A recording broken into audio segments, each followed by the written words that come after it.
Welcome to Antimatter Garage. As you know, I'm in the middle of my Supercharger install at this point, and this entire video is dedicated to getting the Supercharger onto the engine, like in behind there. I don't even care about bolting on, just getting it in there was hard enough, and it took me that long. So far in the install, two things have been a huge problem. One was getting the intake manifold out due to the stud that I talked about before, and getting the Supercharger in due to the little plastic nipple, which I think I mentioned like 150 times. I don't know. Again, video is probably too long. Watch it a little bit quickly. I think the bottom line here, though, is take the engine out of the car. Really, highly recommended to remove the engine out from the car to do this install. I think it's about the same amount of work. It's not easy to take a mid-engine an engine out of a mid-engine car. A lot of stuff gets in the way. I've done it. As you know, it's how the 2ZZ got in there. And I think it's about the same amount of work, to be honest. However, it's just a lot safer. It's a lot less risky as far as putting the thing on. It gives you a lot better access. It'll give you better cable routing because you'll be able to see what you're doing right there on the engine. You'll get access to the firewall. You won't scrape up the firewall. There's so many advantages to actually taking the engine out of the car to do this job. I went this way. If you don't have the capability, because you could do this if you didn't even have an engine hoist, right? The way it is now, you need an engine hoist to take the engine out of the car. You either have to lift the car off or you got to lift the engine. Well, actually, you have to lift the car off the engine. It comes out the bottom. If you don't have one, you could do this install this way. But and if you do, follow these instructions. Make sure you got a lot of room there. Watch that little plastic part. Get it in there and make sure you've got the right starter because it will interfere. Oh, and this takes us through page 9 of the 17-page manual. All right, the next step is to install the Supercharger, and first you got to put the intake manifold gasket in, and as I mentioned, I bought a new one. I just pulled this one off, and you can notice, if you look carefully, there appears to be some, let me use a clean spot on that, some oil on there, which may means it was leaking a little bit. There really shouldn't be oil there if you think about it, right? It's intake, so the air comes in and it goes into the engine. I don't have any, well, okay, I suppose blow-by gases, right, from the PCV, PCV system get reintroduced, right? The only other thing I can think of is the K&N filter has oil. You can see, oh, well, there was like a little puddle there. I think I put too much. I put enough on to change the color back after I clean it to what it came as, and that seems to be too much. It's pooling, and that can mess up your MAF sensor, and you have to clean it occasionally. So I kind of don't like I like K&N. I have actually measured a difference in horsepower with it.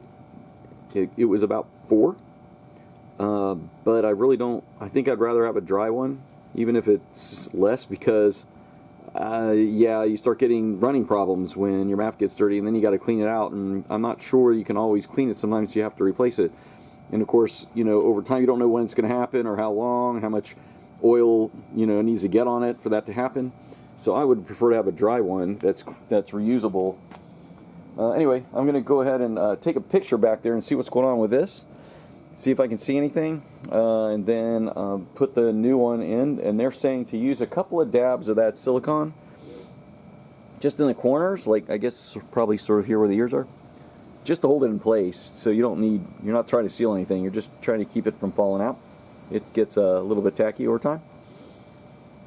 And then install the Supercharger.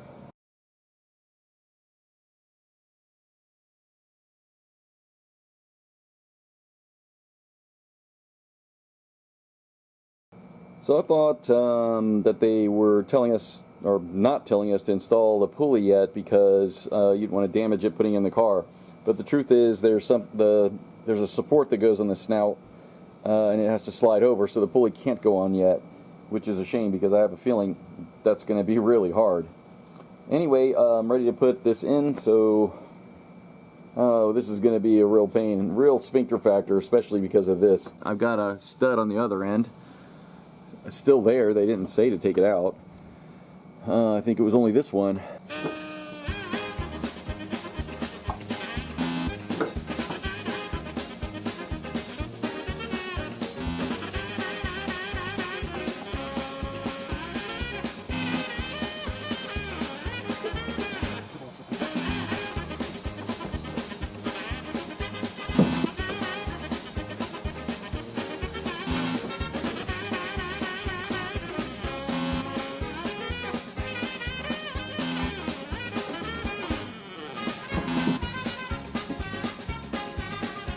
Well, I thought I had a method by going on its back that put the bypass valve up so that I could easily keep it from hitting anything, but I couldn't. I got stuck going in.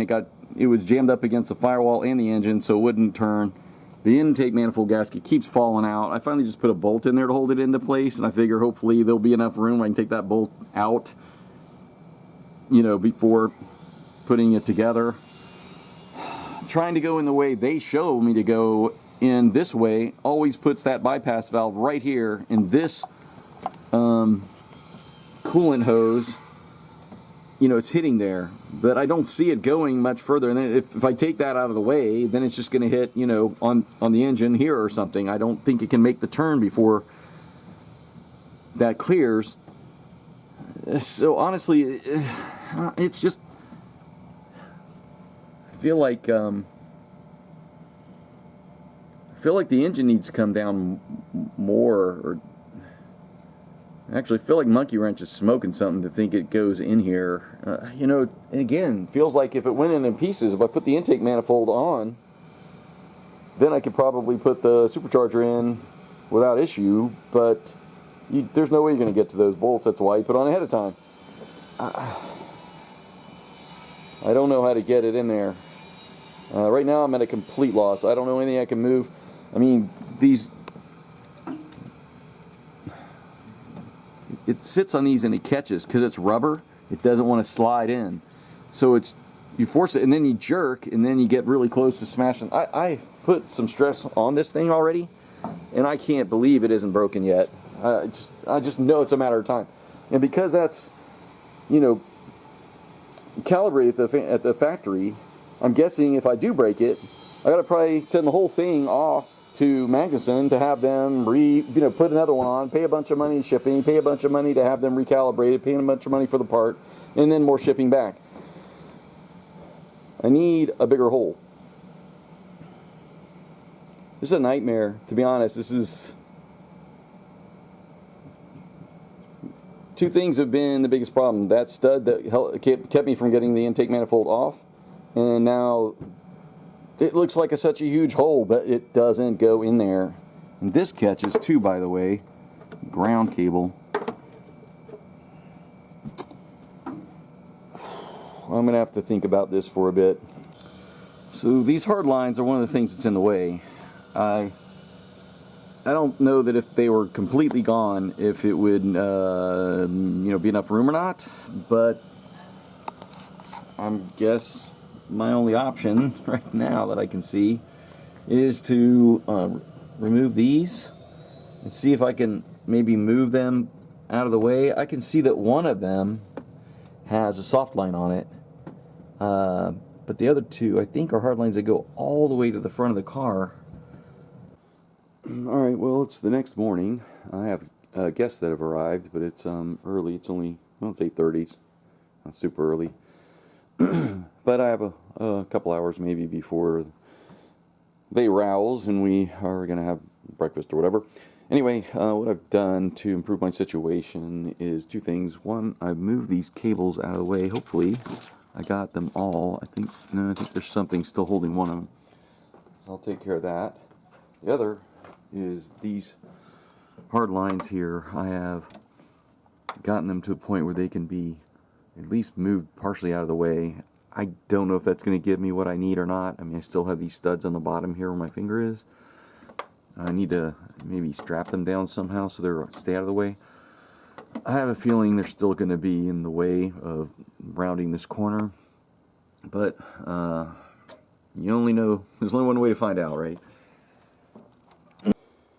Well, that didn't work. Honestly, I think if these weren't in the way, I think this one may be okay, but I think if these weren't in the way, it might be able to drop in here and move. So I think I'm going to try and get rid of those. The other thing is, when it goes in, the limiting factor is that plastic nipple, right? And it's hitting on this hose here, but I see that hose has a clamp. So I'm going to go ahead and remove that as well. But just a word of warning, the inside of the car, look back there, all those scratches were from the supercharger. The scratches right here, all these from the supercharger, and some up underneath here, all from the supercharger just hitting the walls. And it doesn't look like it got through the primer, so I don't think I have to worry too much about rust, but I hate the way it looks, especially out here, you know, where it's visible in the engine bay. I'm not happy about that. This is way harder than they make it out to be in their instructions. I'm gonna have to just move more stuff out of the way until I can get a big enough gap. And this engine's sitting probably in a pretty bad spot. It's been like that for days now, resting down there on the bracket. I have no idea what things are being strained. It looked to me like the only real danger was the air conditioning line, but it seems to have slid by it now, not pulling it with it or anything. So, but even just this, trying to wrestle it in, I'm pushing down on these hard lines. Fortunately, there's rubber on the other end, so that's working, but yeah, it's got a bit of a sphincter factor. You just don't know what you damaged. Like I did find some actual damage over here on one of the wires. I've exposed, it's a ground wire. Where is it? I don't see it right now, but there's one that's been sort of exposed. I think it's still serviceable, but I'm going to need to maybe wrap it with some tape or something to, you know, tighten it up. Alright, one of the places that's hitting, and it's the exact plastic nipple I'm afraid of breaking on the supercharger, is right here at this hose. There's a clamp here, and so I intend to remove this hose, but that goes to the reservoir tank, which is higher, and there's fluid in it. Which means as soon as I disconnect here and pull it off, fluid's definitely going to flow out of here and all over everything. So I've clamped it off, hopefully well enough that it doesn't leak. This is too big, too cumbersome, so I'm hoping I can get a plug to put in there. If I have to 3D print another one, fine, so be it. So I can plug that off and then maybe fold it up here somewhere. Maybe I can zip tie it off somewhere out of the way. The other thing is this one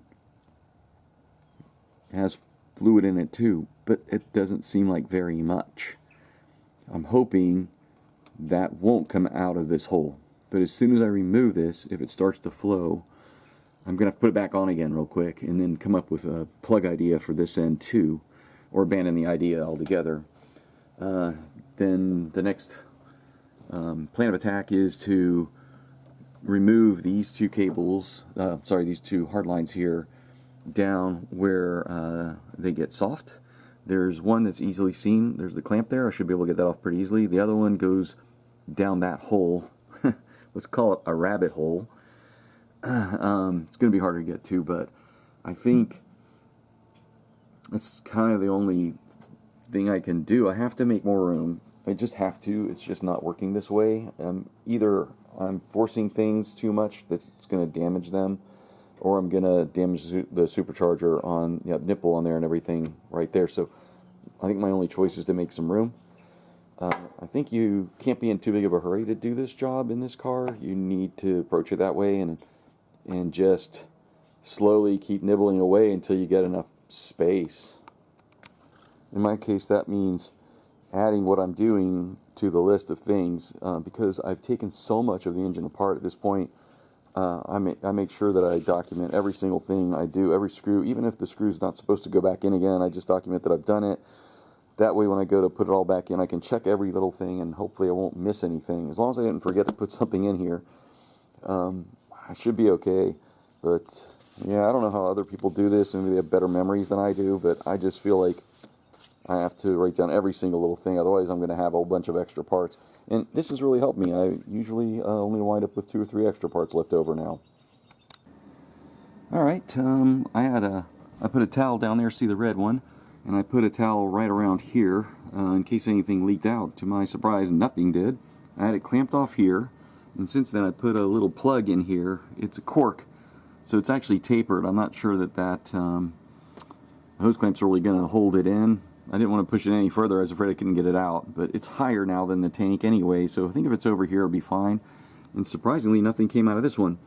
Now, when I put the supercharger in, I'm squeezing this tube. I'm pushing on it, so I'm going to do it now and see what happens. Yep, nothing seems to be coming out there. This tube feels really empty to me, which isn't good because I think the line should be full. I'm going to have to check the coolant afterward. But I found this little nipple in there, and I put a hose clamp on it.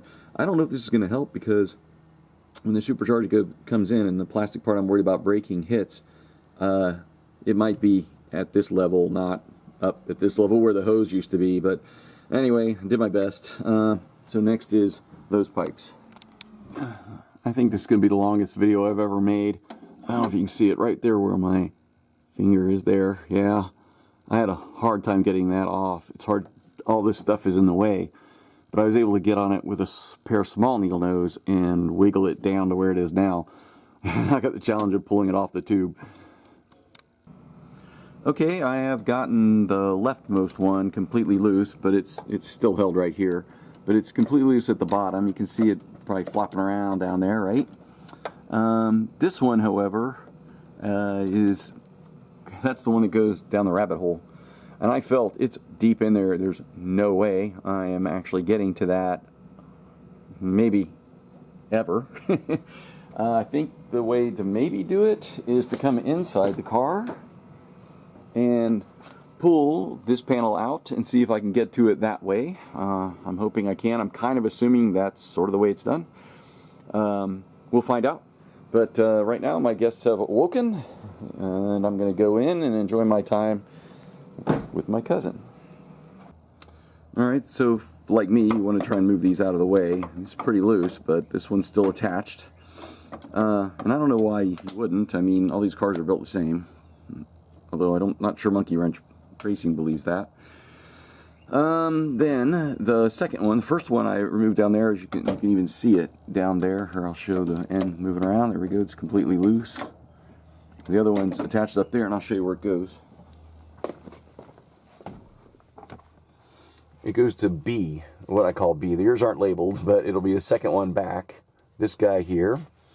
That's attached to the other end of that cable, so I think what I'm going to do is pull the hose clamp here and try and pull the whole thing out. So at first I was just going to let those things fall down in this corner, but one of the humps was going underneath this hose and supporting it, and I know I have to push down on that hose a lot to get the supercharger in, so I went and just pulled them all the way out. It wasn't too hard. This guy's still in the way, and he's a lot sort of harder and doesn't move as far out of the way as the others. You might be able to get away with doing something like that. But I notice it looks like it's going right inside the car, so I'm going to try and see if I can get the other end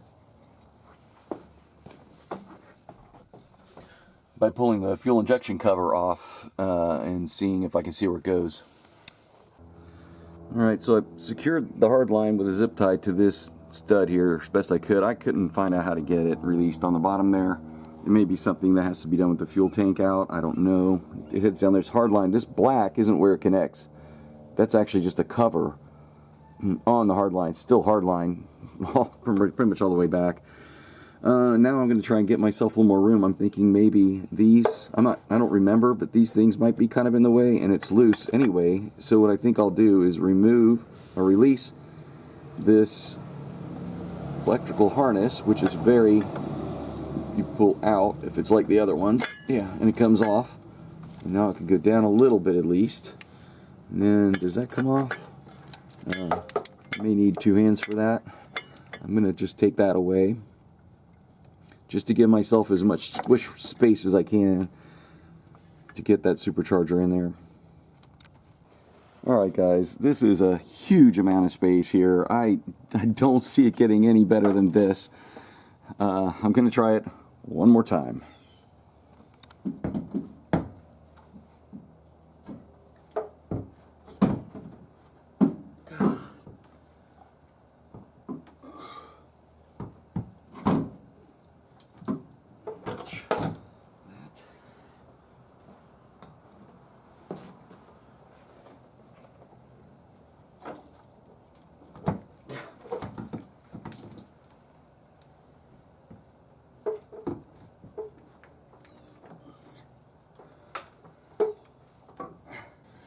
Alright, I'm having the same exact problem. Honestly, I think this cooling hose here is going to have to go, this long one, this big one. This is where the nipple wants to interfere and maybe snap off. And it just feels so delicate. I can't even believe I haven't overstressed it already. Also, there are two studs here, and this is hitting on one of them. But what I don't understand is what's stopping it from moving. I can't seem to twist it either. And of course, if I twist it, I'm moving this downward, which gets even worse. But the other thing is this hose grabs the supercharger. The supercharger does not want to slide on that hose, so it's just in the way.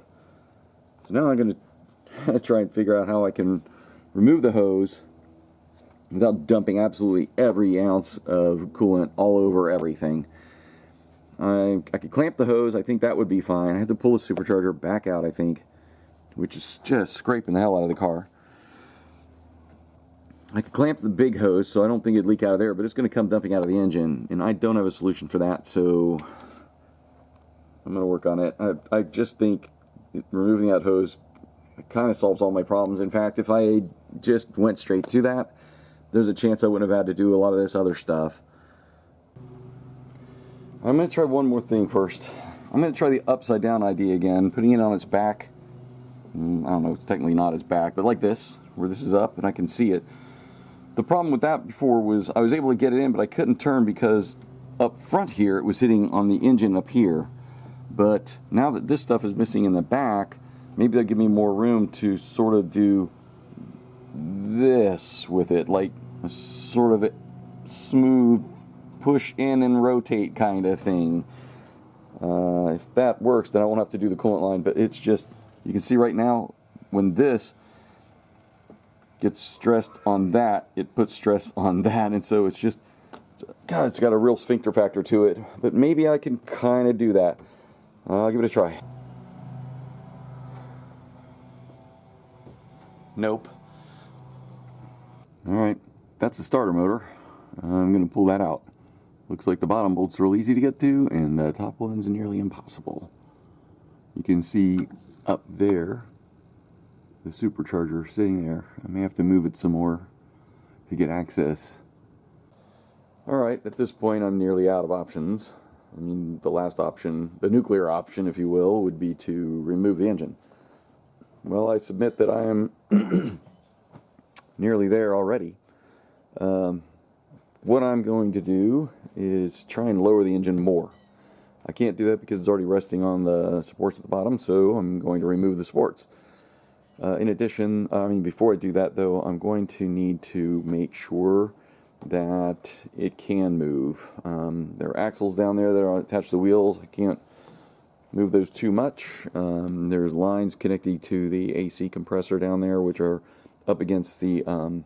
I have a Moroso oil pan. It's bigger than a standard one, so they kind of interfere. I need to make sure those are going to clear.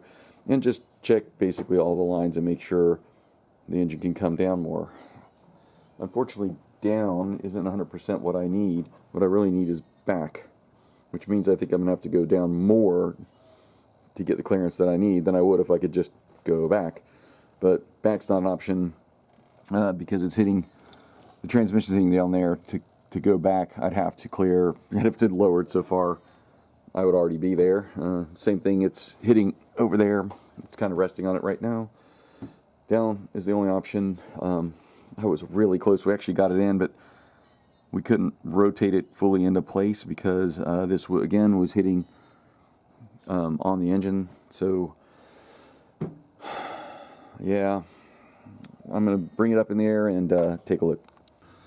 All right, I'm trying to identify things that could be stressed if I lower it. The axles are not an issue. You can see they're actually pointed the opposite way, and I think that's because once the engine was disconnected from the car, there was no weight on the car. The car went up because the springs were pushing up on them. So actually lowering the engine down will straighten those, if anything.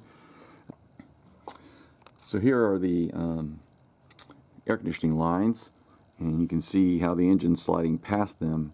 But because it's still attached basically to the engine via the AC, it could be stressing these lines. It's got rubber, but it could be stressing the aluminum back here, these lines. So I think what I'm going to do is loosen them here from the car to allow them to flex down a little more when the engine comes down. And then I guess all I really have to do is disconnect this member here, and on the other side you can see it. In fact, that's where the engine is resting, right here where my finger is on this bar. So I can use my jack here to remove that pressure and then remove those, and theoretically I should be able to get a little more distance. You can see it's already been disconnected here. The other one's missing, the other one's gone. They're all gone, all the motor mounts are gone. Okay, I did miss a couple of things. Even though the alternator is free to move, it can get caught in there. It gets sort of wedged, so you have to make sure it's better just to clear it. The other is this line is getting caught on this heat shield here, so I'm going to raise the engine back up, take those things out. All right, victory. I had my cousin help me get it in, and you can see once it's in, there's plenty of room for that little nipple to be clear. But we dropped it, sort of trying to get something out of the way, and I was afraid I broke it. But it all looks good. Finally in. Hopefully this is visible, but right there, you can see the supercharger is actually resting on the coolant line. I mean, I don't think there should be contact, and that wire is trapped in between the two, basically.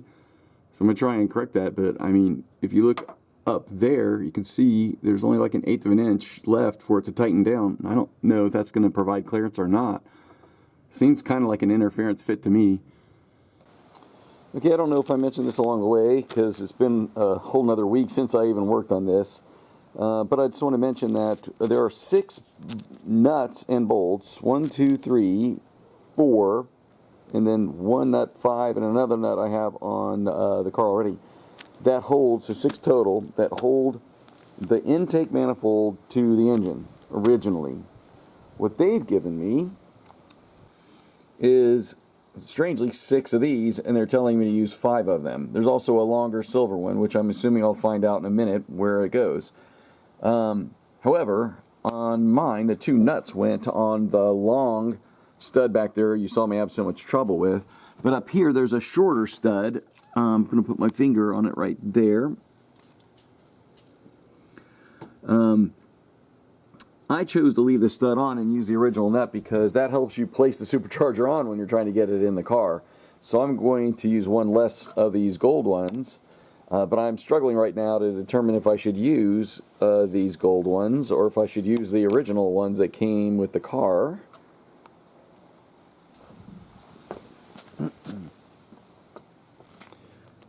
Two of them are the same length. One of them's a little bit longer here.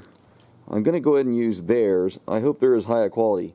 Also, I'm not using any Loctite or anti-seize on these. I hope I won't regret that.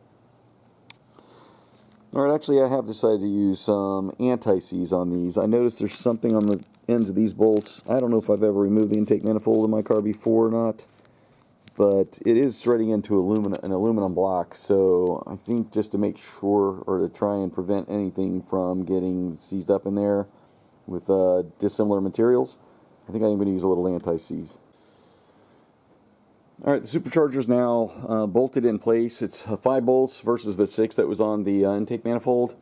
Like I said, I used one of my original nuts. That's a 12 millimeter. All the rest of the bolts provided by Monkey Wrench are 13. I put Loctite on all of them.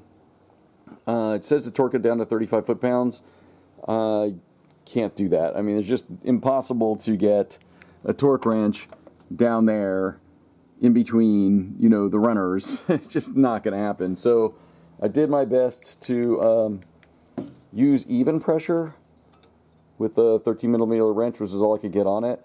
Unfortunately, one of them was a 12mm wrench, and you can see there's a slight difference in the length of those two. So that means applying the same pressure is actually a little less pressure on the 12. So you just got to do it by feel and hopefully try and get it evenly put down so nothing warps.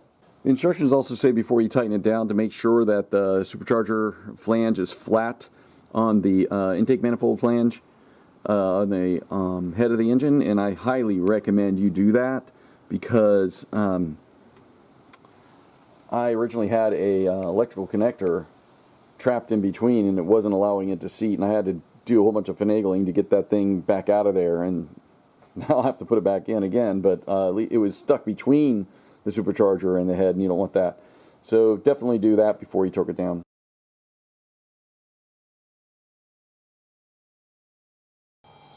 All right, now it says to locate the well, it didn't say three, the brackets that bolt the supercharger to, as like supports. This one is the first one you can see in the picture here. This is where I left the nut or the bolt on the, was that the throttle body intake pipe thing that they gave us. This now is when I find out if I left the right one off. They were saying the lower one. This is the way it's mounted, so it should have been left. I don't remember, it's been so long. You'll know because you were watching the video. I have this bracket, I assume is one of the ones you're talking about, and this one goes on the snout of the supercharger. Just FYI, this is a very rough texture. It really feels like sandpaper. The rest of them are smooth.